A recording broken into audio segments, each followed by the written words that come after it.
Setsima TV, l'actualité en temps réel dans la spontanéité et la rigueur. Setsima TV, xibaar yu wér te wóor. mbokk yi dal leen ak jàmm gannaaw génnuk àdduna xale bu góor bu ndaw bi nga xam ne moo di Mansour Diouf dal leen ak jàmm ci Setsima TV ñu ñëw ak yéen ci génn ak àdduna xale bu góor bi nga xamante ni daal dafa nekk ku ràññeeku lool ci réseau yi nit ñi xam ko ba noppi itam di ko bàyyi xel mu ngay wuyoo ci tur woowee nga xam ne moo di Mansour Diouf moom Mansour Diouf mu nga xam ne dafa daal di génn àdduna gannaaw l'accident bu méttee métti ba nga xam ne daal dina koy amal foofee nga xam ne moo di ca diwaanu Poste Thiaroye accident bi mu nga xewee Poste Thiaroye la woon gannaaw ba mu yéegee ci ab moto la daal di yéegoon tollu juste foofee nga xam ne moo di Poste Thiaroye ba mu fa yeggee yi tamit dafa daje ak loolee nga xamante ni moo di trois roues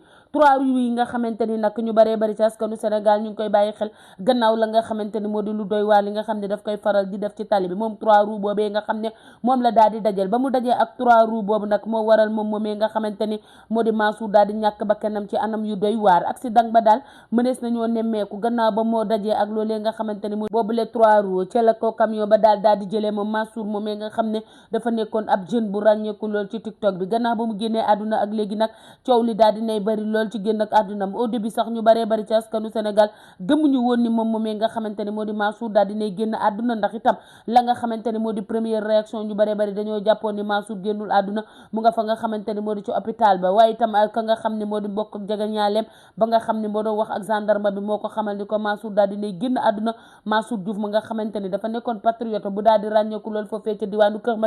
Kër Massar la dëkkoon yi tamit moo taxoon ñu baree bari daal di koy xam lool ci li jëm ci wàllu woowee nga xamante ni moo di parti boobee di Pastef mu yàggoon défendre waaye itam mu yàggoon di defar ay vidéo yoo xamante ni sénégalais yu baree bari dañ ko daan apprécier moom Mansour daal di génn àdduna ci anam yu doy waar anam yu métti mbokkam xarit am di jàmmam yeeg yéen di jege ñaale mi ñu ngi xam leen ni ci bëccëg gi rek daal di nañuy gisante ak moom moomee nga xamante ni moo di Mansour ba tax na ba mu génnee àdduna choc la leen daal di def sërëm boobee nga xam ne mu ngi doon def ay témoignage ak itam ñeneen ñi nga xam ne dafa tàggatoo ak ñoom même pas 5 minutes lu ni mel daal di am daal di dal ci seen kaw muy lu métti Mansour itam ba mu génnee àdduna kookee nga xamante ni moo yoroon moto boobee di trois roues ba dafa daal di daw muy nekk lu doy waar ba mu dawee itam kenn toppul woon ci ginnaawam ndax nit ñi nga xamante ni ñoo nekkoon foofu dañoo tiitoon lool taluñu woon sax topp ci ginnaaw kookee nga xamante ni moo yoroon boobu le trois roues ngir ñu xam fan la jëm moom moomee nga xam ne moo film Mansour ba noppi itam daal di daw def bi leen ñaawteef sénégalais yu baree bari tamit ba ñu xëyee dañu ko daal di naqarlu ndax itam Mansour dafa bokk ci influenceur bien aimé yi nga xamante ni dañ koy bàyyi xel fii ci réewum Sénégal moom Mansour moomee nga xamante ni subaak léegi foo tourné gis ay rangoñ ca moom waaye itam foo tourné gis sénégalais yu baree bari di ko jooy ndax dañu ko bëggoon lool daal di koy fonk itam ndax itam dafa nekkoon koo xam ne da daan créer ay contenu yi nekkoon ku ràññeeku lool ba tamit ba mu génnee àdduna ak léegi rangoñ yu baree bari waaye itam naqar ak tiis gu yaatoo moom la sénégalais yu baree bari daal di amal gannaaw moom moomee nga xam ne moo di Mansour Diouf di ko ràññeeku loolu dëkk ca diwaanu Kër Massar askanu Kër Massar gi yëpp daal di nekk en deuil nga gis ñu defar ay affiche ci xam le ni daal ñu ngay naqarlu bu baax a baax génnuk àdduna kookee nga xam ne moo di Mansour ba noppi itam la ca gën a métti mooy ka nga xam ne moo ko def bi leen ñaawteef dafa daal di daw ga mu daw daal moo waral ñamu naqari daal di bari loolu rawatina nag ñi nga xam ne ay mbokkam lañ Mansour nag itam moom dafa bokkoon ci vidéo yi nga xam ne da ko yàggoon di def mel ni koo xam ne xamaloon na boppam ne ak duguddu fan daf doon waajal la nga xam ne moo di ak demam ba tax na vidéo yu baree bari mu ngi ci doon delloo xelam ca yàlla métti na daal ba yëgg ca lool noonee la ñu ko mën a tumalee gannaaw moom Mansour ba mu génnee àdduna sénégalais yëpp daal cay am naqar ak tiis bu yaatoo naqar gi ci ñu bari gën a am nag mooy te ni Mansour dafa nekkoon koo xam ne dafa amoon ay objectif bari lool ay projet waaye itam yéeneem yaatu woon lool ci parti boobee nga xam ne moo di Pastef génnuk àddunaam nag bokk na ci li nga xamante ni ñu baree bari ci askanu Sénégal ñu ngi koy naqaru ndax itam dafa nekkoon influenceur bu yàgg dem leen teg ak ay moroom influenceur am ñu gis ko en vidéo ak itam en complicité ak ay influenceur yu baree bari Mansour moom yi nga xam ne nag génn na àdduna postam yi nga xam ne moom la mujjee def ñu baree bari dañ ko reprendre waaye itam la ca doy waar mooy am na ñoo xamante ni dañoo demaat ci comptam boobee nga xamante ni moom Mansour ca la daan dugal ay vidéo am di ci abonné ñenn ñaa ngi koy signalé di xam le ni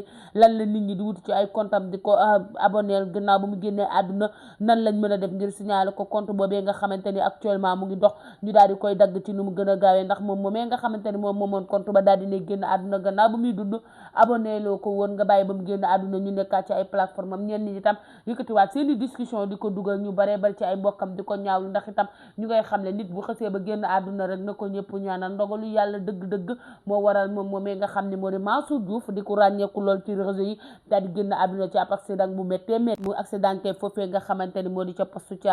Caaroy daal la daal di amee ba tax na ñu bare bari sa askanu Sénégal daal ñu ngay xam le ni kookee nga xamante ni moom moo di Mansour dem na waaye tam ñaan yaa ngi fi ne ku ko mën a ñaanal nga daal di koy ñaanal bu baax rawatina nag ñi nga xam ne ay mbokki jullitam lañ mbokk taalibe yi nga xamante ni ñu ngay postewaat yi les vidéo ak photo naqar gu rëy daal lañ ci daal di amee waaye tam naqar gu rëy moom la ci Sénégal gi yëpp daal di am gannaaw génnuk àdduna moom mi nga xamante ni moo di Mansour Diouf di woon ku ràññeeku loolu dëkkoon ca diwaanu Kër Massar ensuite nekkoon ab patriote boo xam ne dañu ko daan gis ci vidéo muy jàllale la nga xam ne moo di ay message am waaye tam mu nekkoon koo xam ne ñu baree bari ñi ko xam waaye tam jëflante ak moom ñu ngay xam ne ni ku retaan la woon waaye tam nit ku oyofaloon àddunaam la génn àddunaam daal bokk na ci li nga xam ne sokke nañu baree bari ci askanu Sénégal Mansour moomee nga xamante ni dafa nekk ab jeune boo xam ne ab influenceur la woon daal def ab accident bu métti ba daal di génn àdduna muy naqar ak tiis gu métti daal di dal ci kaw sénégalais yëpp waaye daal di dalaale ci askanu Kër Massar gi yëpp ñëpp di ko naqarlu ñëpp am ca naqar gu rëy ndax itam dafa nekkoon koo xam ne dafa ràññeeku ba noppi itam ñi ko doon bàyyi xel di ko suivre ci ay plateforme am bari loola bari woon na ñoo xam ne ay followers am lañ woon moom rek lañ daan suivre di ko topp tey ñu yeewu rek mu def accident bu métti ka nga xamante ni moo ko daal di fil ba noppi itam daal di daw kenn gisu ko mu nekk loo xamante ni daal yéeme na ñu koy ñaawlu daal di bari lool ña fa nekkoon itam ñu ngay xam le ni la tax mënuñu woon topp boobu le moto ngir daal di koy suivre bu ñu ko suivre topp ko ba xam ko yoroon boobu le moto ngir ñu mën kaa teg loxo la waral nag dafa ñu lu ni mel mooy que ni tiitaange moo leen daal di jàppoon ba tax na ko kee nga xam ne moo def boobu leen ñaawteef daal di daw ba léegi kenn tegu ko loxo waaye itam kenn gisu ko naqar gu rëy la waa këram nekkee moom moomee nga xam ne moo di Mansour Diouf di ab jeune boo xam ne daal dafa ràññeeku woon loolu ci réseau yi génn àdduna ci anam yu métti ci l'accident ba nga xam ne ma nga am foofee nga xamante ni moo di ca diwaanu postu Thiaroye gannaaw ba mu yéegee moto doon am fu mu doon dem ba moom ak ab xarit ba nag itam sonn na lool actuellement mu nga ca la nga xam ne moo di loxol docteur mënees nañoo jàpp ni moom moomee nga xam ne moo di xarit ba daal mu jëwul génn àdduna dafa sonn ñëpp di ñaan ñu daal di koy ñaanal ngir mu daal di jug ndax itam Mansour am aji dem nga dem na ba noppi ñëpp di ñaan yàlla daal di koy woyofal suuf ci kawam te itam ñëpp a ngi ñaan yàlla daal di koy xare àjjana di masaw ay mbokkam waaye itam di masaw ay am di jàmmam ay xaritam ñi ci jooy daal di bari loolu am na ñoo xamante ni depuis bi ñu ko yëgee ba léegi dañoo nekk ci état de choc ndax ñoom ñoo bokk koñ ba noppi itam doon partagé lu baree bari Mansour nekkul woon koo xam ne dafa dëkk ci koñ ba noppi itam nit ñi xamuñu ko waaye itam ràññeekuwul woon lool ba tax na mu metti lool ak demam bett ñu baree bari ñi nga xam ne nag dañoo mujjee jëflante ak moom ba léegi da leen a def sous choc ñenn ñaa ngi jël ay audio sax di ko dugal ci réseau yi di xam le ni ba ñuy wax wala dernière postam moo nekk noonu moom moomee nga xam ne moo di Mansour Diouf dem gu métti la daal di dem archive yaa ngi fi waaye itam vidéo ak photo yu baree bari ñu ngi koy partagé ci moom mu métti lool mu nekk ab jeune boo xam ne jeune bu amoon talent la am avenir lool daal di dem gu métti ci accident ba nga xamante ni daal dina koy amal foofee nga xam ne moo di ca diwaanu postu Thiaroye naqar gu rëy la ñu amal gannaaw ba ñu yëgee lu ni mel naqar ak tiis gu yaatu ci képp kuy tiktokeur waaye képp koo xam ne ab influenceur nga yëg lu ni mel am nga ca naqar gu rëy ci jeune boobee nga xam ne daal dinay génn àdduna wuy di abonné tey like fii ci Setsima TV ñu leen di indil information yi à temps réel. Setsima TV, l'actualité en temps réel dans la spontanéité et la rigueur. Setsima TV, xibaar yu wér te wóor.